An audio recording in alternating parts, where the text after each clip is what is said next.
Welcome to Luca is a Billionaire, where the only thing I invest in is your answers. You'll begin by enabling the tools you need and launching the recording workflow. Open Settings, add Screen Recording to Control Center, then swipe to open Control Center and long press the Record button. This gives you the Recording Options menu. Once done, make sure your device is plugged in and has free storage so resolution changes don't fail mid-record. You're now ready to access the only place that exposes resolution controls through third-party apps and the share sheet.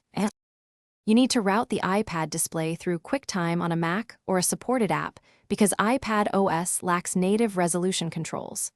Connect the iPad with USB, open QuickTime, choose New Movie Recording, and pick your iPad as the camera.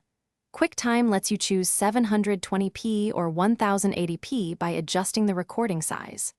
Alternatively, open a Capture app on the Mac or iPad that exposes 720p/1080p options.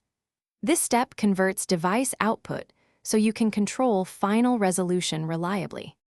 Finish by pressing Record in QuickTime or your Capture app and save the file at the selected resolution. This is the only reliable way to change iPad screen recording resolution. If your recording looks wrong, make sure the USB cable is data capable, restart the iPad and Mac, and update both OS and the Capture app. If necessary, re-encode the saved file in a video editor to adjust bitrate or frame size. That single troubleshooting tip, check cable and updates, fixes most issues. Thanks for watching and please subscribe. It's the best investment you'll ever make.